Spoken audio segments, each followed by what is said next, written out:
This podcast contains discussions around mental health and suicide. We understand that these discussions may be difficult or triggering to listen to, and if so, now may not be the best time for you to listen in. If at any stage you or a mate requires support, please call Mates in Construction on 1300 642 111. Our helpline is available 24 hours a day, 7 days a week. Mates stronger together. We're doing this podcast today from Turrbal Land, the Yagara Nation, and would like to start by acknowledging their elders, past, present and emerging.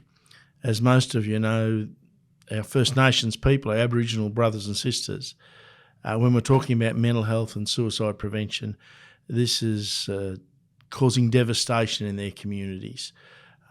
The result of intergenerational trauma from colonisation. And what we do at Mates is we stand in solidarity with them. We want to make certain that they are respected, that they have dignity, that they have justice, but especially that we are part of that healing process. So there's a lot of work to do in Australia in this space, but together we can get there. So I just want to acknowledge the work that has been done by Aboriginal brothers and sisters. We're on Aboriginal land, always was, always will be. We're also talking this podcast, we're talking about suicide, we're talking about people who have had their own suicide struggles, those who have lost mates and family members, and we know the trauma of this is quite impactful, so many coulda, woulda, shouldas. And so I just want to acknowledge those people who may be listening to this podcast who have walked that trail and let you know that we hear you and acknowledge the pain and the trauma you've been through and may still be going through.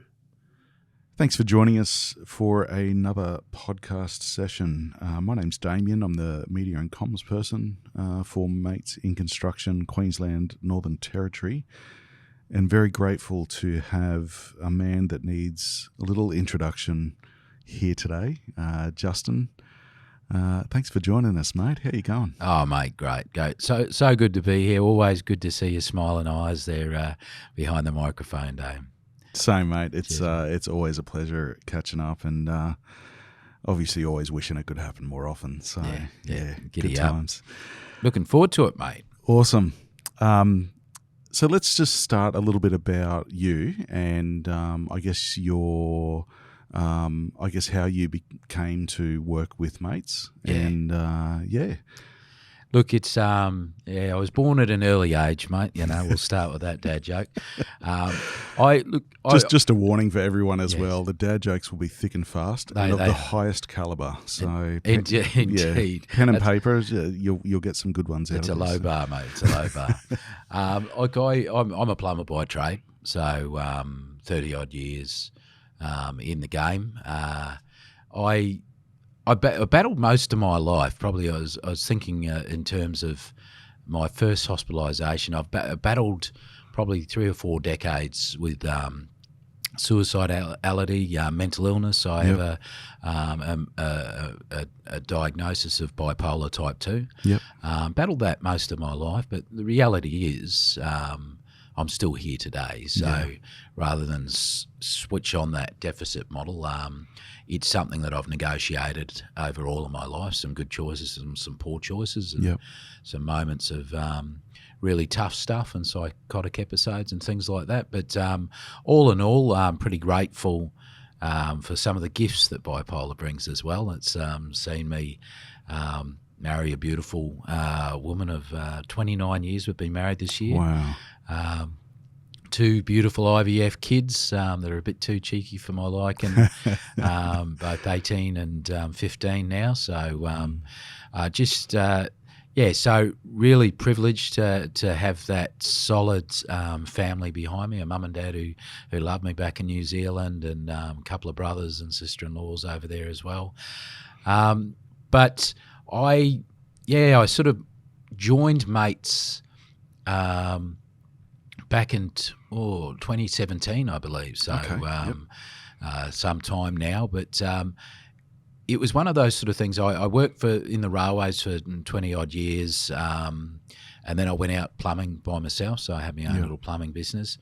But I had some circumstantial stuff go on in 2012, and family loss, some job challenges, and all of those things led me to a spot where a lot of people were worried about me. I ended up in hospital, and that's when I got diagnosed with bipolar. Yep. Even though I battled with it all my life, that was when the diagnosis came as a 40-year-old. And how was that like to receive?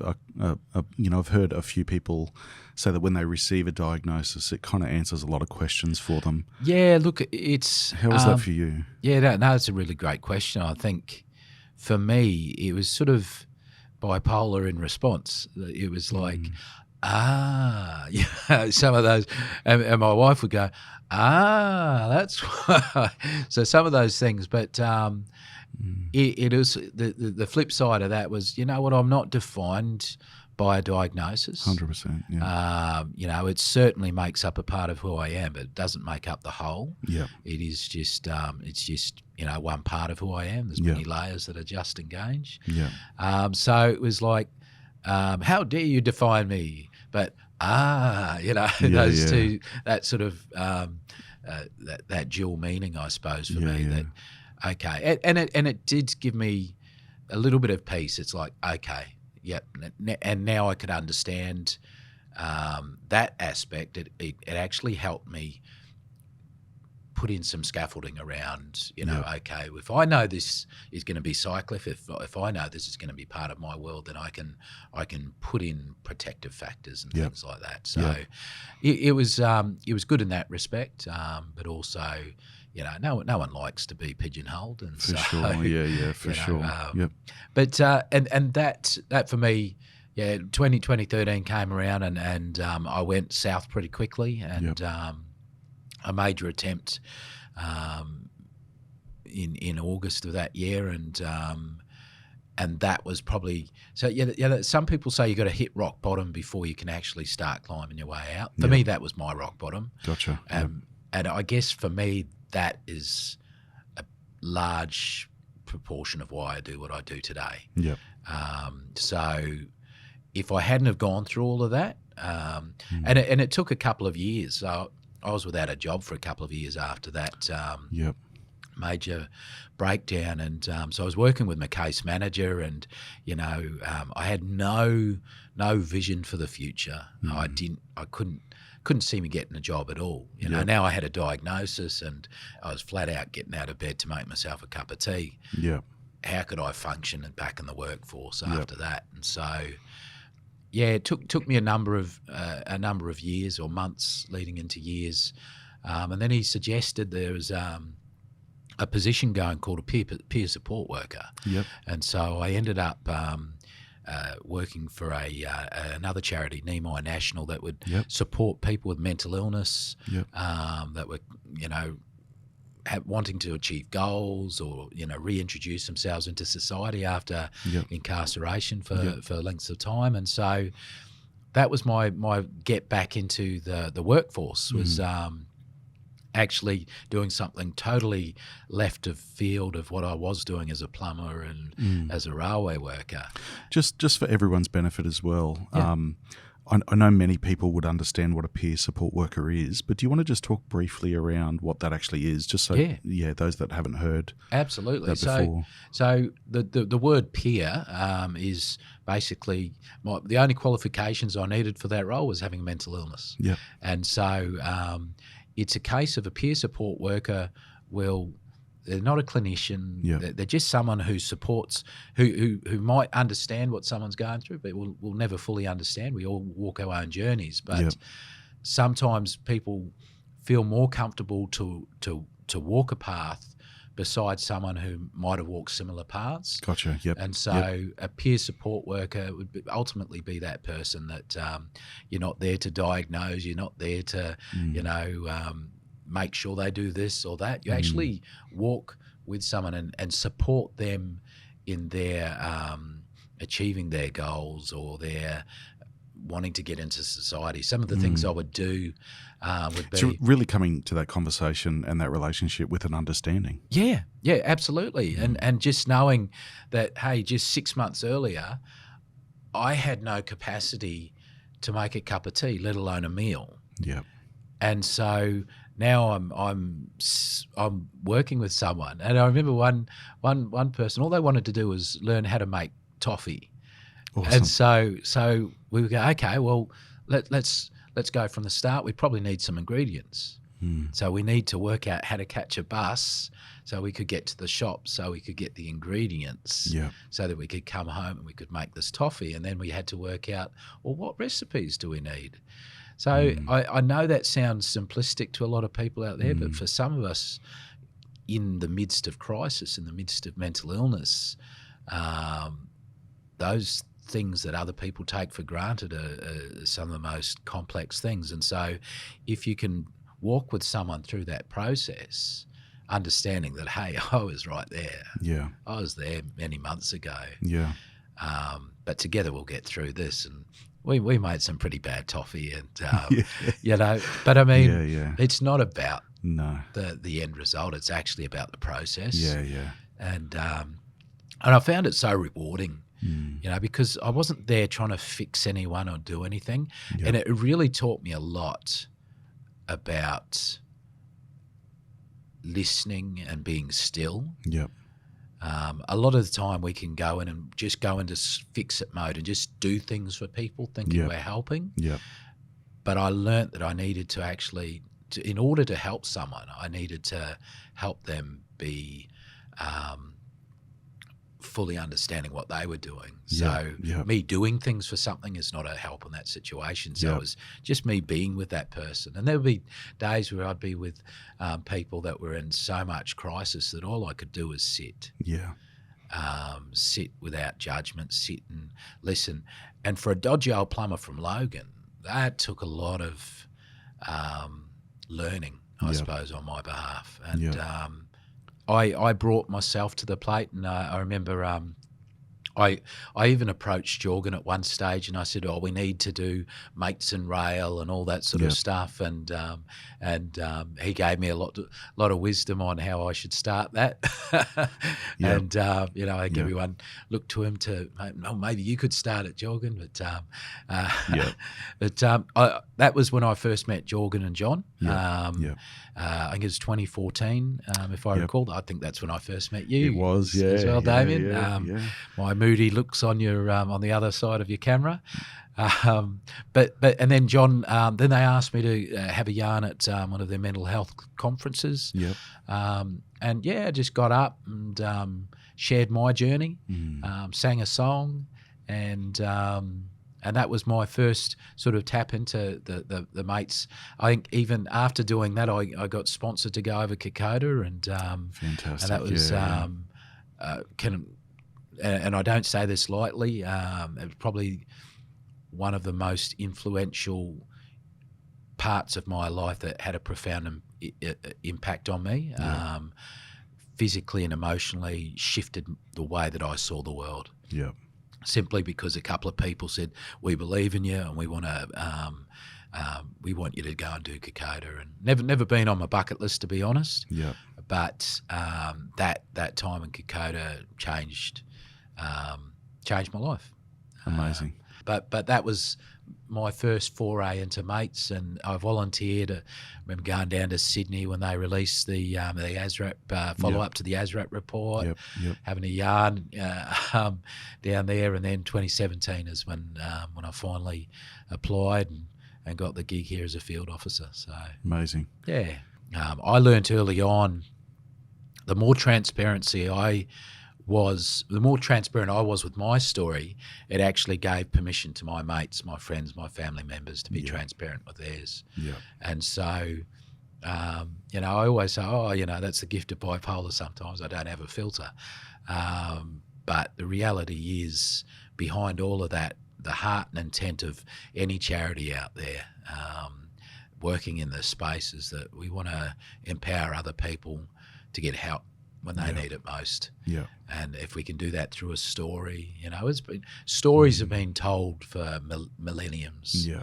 Stories are what humanity desires to hear on the news. You don't want to hear about the deficit all the time. We want to hear a good story. Totally. Stories sell movies. Stories Yeah. sell books.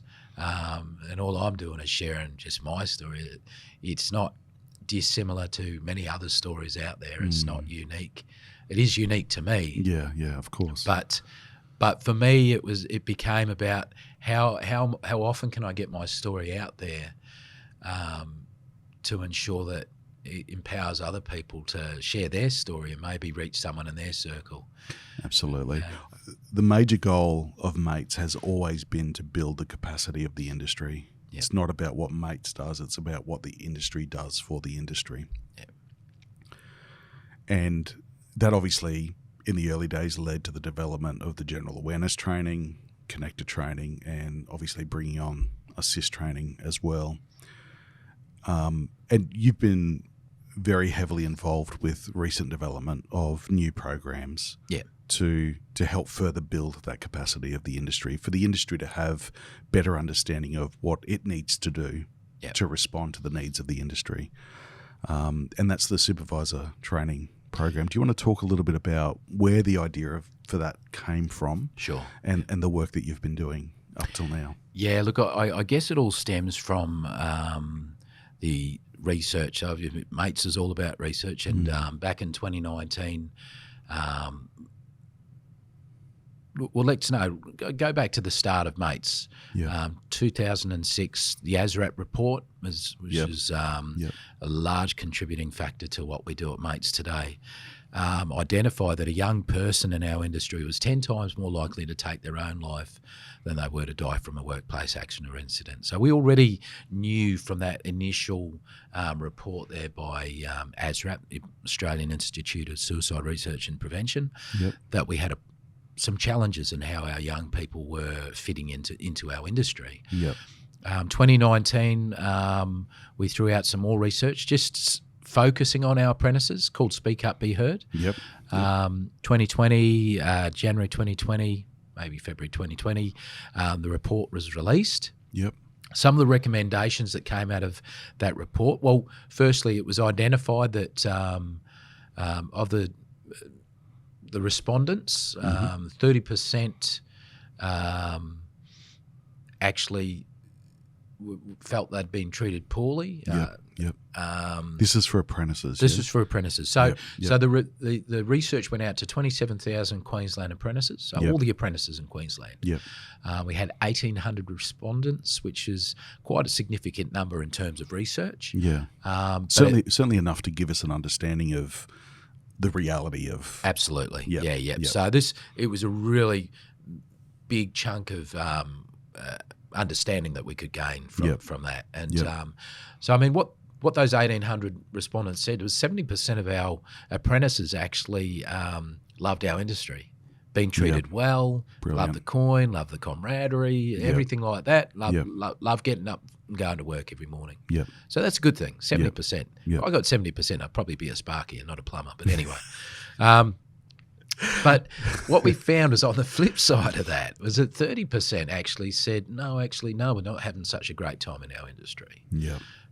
As a result of our, we've been treated poorly, bullied, harassed, discrimination. And we also found that 30% of the respondents said they can recall having a thought of suicide within the previous 12 months. Wow. So that was alarming. So that's 30%. And when we break it down even more, we had 95% of all female apprentices actually responded to the survey. Amazing.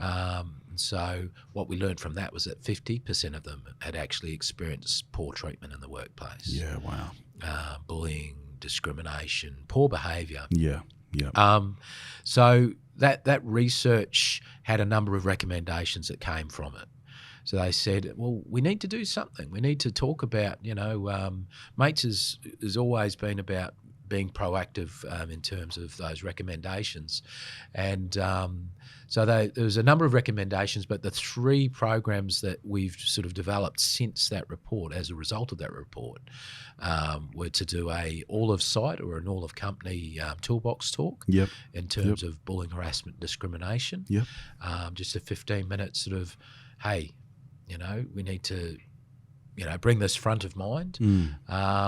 Another recommendation was that we do some resilience training for our young people, for our apprentices under the age of 25, talking about things like financial management, relationships, mental health and wellbeing, drugs, alcohol, all those sort of things that to sort of shine a light, some of those challenges that, I don't recall my parents having conversations with me about those sort of things. Same and, here. And I think, gee whiz, this stuff that's come through this resilience training has been really brilliant. And even as a crusty old 50-year-old, I'm still grabbing bits. Oh, that's a good idea. You mean I don't go to cash converters? Is that what you're telling me? So there's some really some valuable stuff out of that. But Absolutely. the third program that we've sort of developed is the supervisor program. Now, the way we treat people in the workplace has always been embedded in safety law. Workplace safety law. It's always been there. That we need to treat people well in the workplace. But there's been a shift in that. There's a new code that's out, some new regulations. So the Psychosocial Code of Practice has come out in most states and territories. And that first came out 1st of April. 1st of April this year, 2023. It was actually they talked about it in October, so it actually came to light in October 2022. But the 1st of April in Queensland, it came into fruition. And so now it's front of mind, but it's always been entrenched there. It's always been there in safety law that we need to treat people well, and that psychosocial hazards, human hazards, are on every single site. So the supervisor training sort of broken up into a couple of different areas. So we're very fortunate to have a bloke by the name of Andrew Douglas, KC. He's a barrister from Victoria, just passionate about construction and farming and manufacturing, just been around in safety law, workers' compensation, all that sort of stuff for over 30 years. So amazing. Brings a wealth of knowledge and experience and a passion as well. He's got a son in the industry.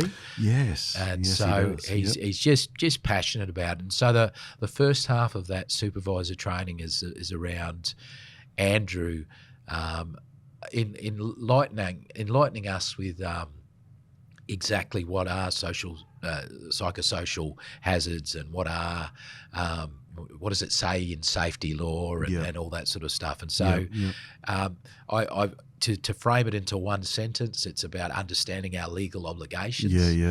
Which for the majority of us, we're not going to casually on the weekend go and read this stuff. It's an incredible opportunity to have an understanding from somebody that does read it, does have that understanding. He's really. It's like I always smile when when I do his section, because he's just. He makes mistakes. He's not perfect, but he knows his stuff. But he shares it in a way that, okay, this dodgy old plumber from Logan, I can understand that. And so it's so much to say that we look at what our legal obligations are in this space. If we're a leader in this industry, and it's called supervisor training, but essentially anyone who could be a leading hand, a delegate, an organizer, a project manager, a safety officer, anyone that has any sort of leadership role in our industry. Would benefit from understanding what our obligations are, our legal obligations are, as to how we treat people in the workplace. And so, that's the first half of the supervisor training. It's always like, people come in thinking, I know all about this sort of stuff, and they leave going, I thought I knew about all of this sort of stuff. So it's sort of, it's not a big stick, but it is a big wake-up call, I think, for a lot of people that have done the training. but we don't want to leave you feeling like, helpless sort of thing, you know. For For sure. me, I was a plumber that went into a role as a work coordinator, then a operations manager, then a facilities manager.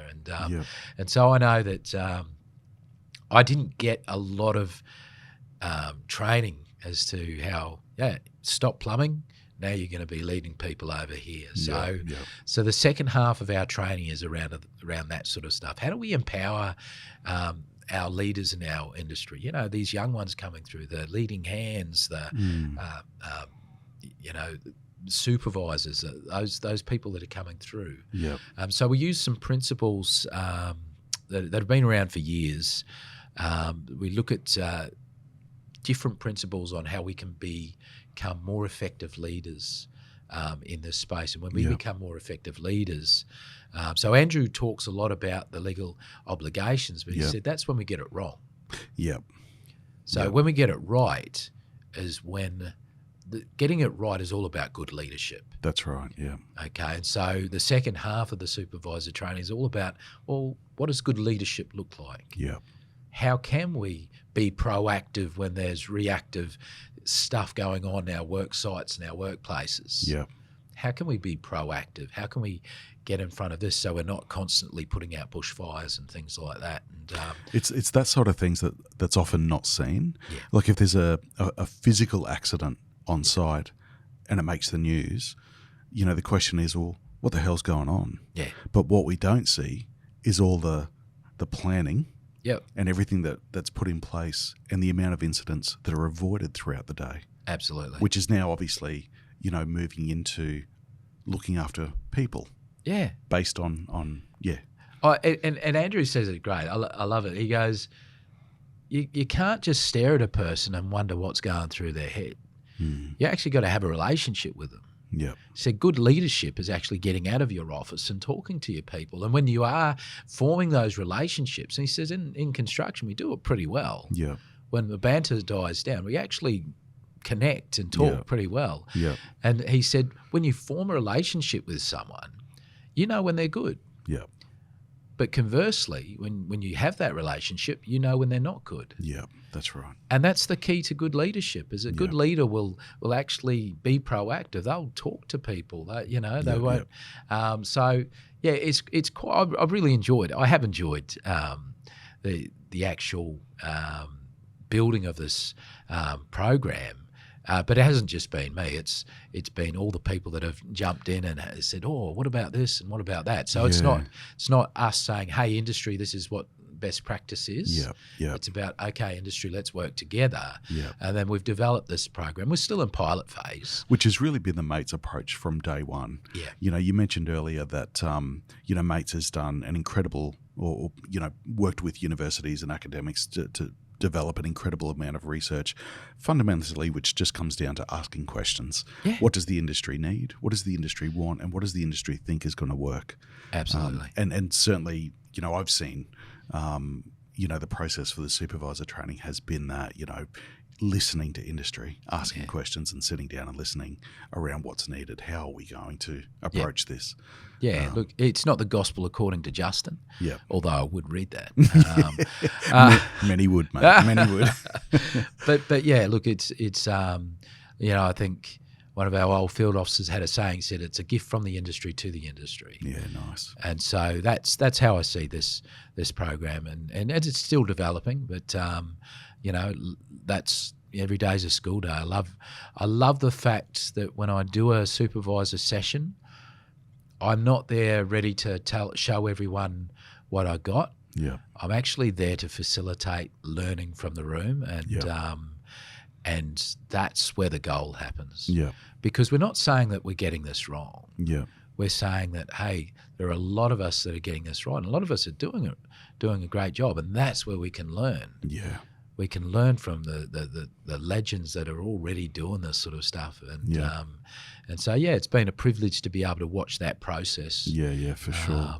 As we see the industry saying, hey, this is what we need, and this is how we can get there. So, I mean, this is a bit of a crystal ball question, but what do you hope to see for the future with the supervisor training, with where it's at the moment? Obviously, just acknowledging that it obviously goes through a pilot stage. Data and information is gathered so that it can be assessed and distilled down to effectiveness, or identifying other changes that need to be made.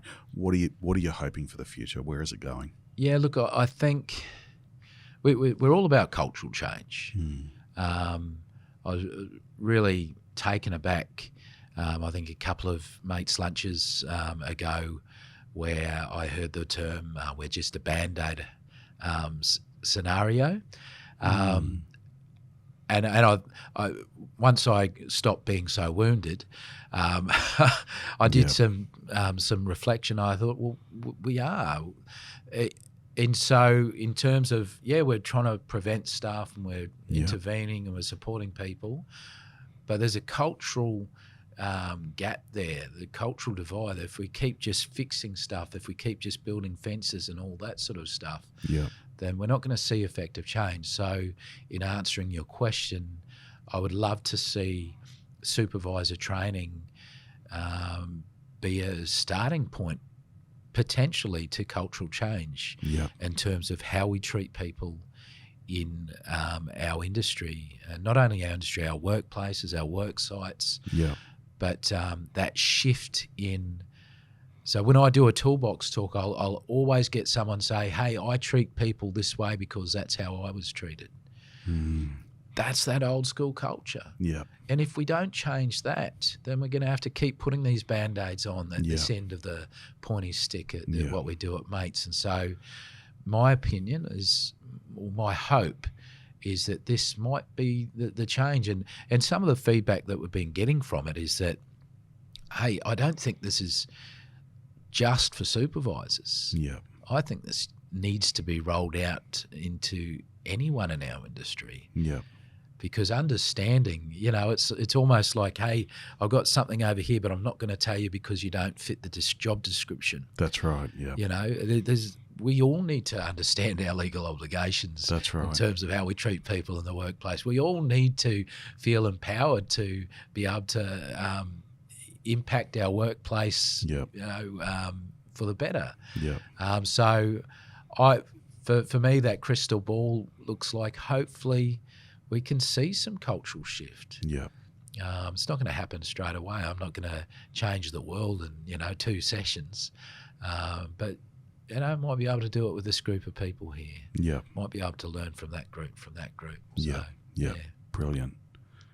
For anybody that is keen to learn more about the supervisor training opportunities, make sure you head to the Mates website or keep an eye out on socials for when they are promoted and advertised. We'd love to see more people from the industry attending these training sessions, because they really will develop a deeper understanding of the importance of learning around what their obligations are and how we can just contribute to making work sites safer, more inclusive, and a better place to be for everyone involved. It's been such a privilege to be able to have a yarn with you, Damo. But I do recognise that sometimes in my authentic attempt at being transparent, that for some can actually raise some challenges, could be triggering. I guess my heart is that if that has been the case, please know that we are here. That's what we do. Please feel free to reach out, if not to us, to someone you trust, and have a yarn. Like we are here 24/7, 1300 642 111 for anyone. As you don't have to be suicidal to make that call. Sometimes you just need to talk through some stuff. It's trying to get me to be quiet. That's the other hard part. But sometimes it can be triggering hearing some of the content that I've been talking about today. Please, if anything has impacted you and you're a little bit wobbly, maybe even rattled, you need to have a yarn with someone, by all means, call our 1300 number, 1300 642 111. Failing that, please talk with someone you trust. These are all about conversations, and this podcast series is all about empowering the incredible human beings we've got in our industry, but also being mindful that from time to time any one of us can do it tough. But we're all living testimonies here that we're here today because a mate cared enough to check in on us. So if you've got someone that might be struggling or doing it tough, I encourage you, check in on them. Take some donuts over to them, or sit down with them, send them a text message, make a phone call, knock on their door, whatever you can do. If you've got any thoughts of worry or concern over a mate, over a friend, over a family member, please utilise your skills and your confidence to be able to have that conversation with someone. Fantastic. Thanks, Justin. I don't think anybody could have said it any better. Remember, if you see a mate struggling, reach out, ask the question, see how they're travelling, and if need be, connect them to mates or connect them to a connect or assist worker on site. We really appreciate everyone's time who's had a listen to this and other podcast episodes with mates. We appreciate your time. We understand the industry is incredibly busy, and all of us are busy with stuff going on in our lives, so we appreciate the time that you've spent to come and have a listen for a bit. Thanks again for stopping by, and we look forward to seeing you in the future. Take care.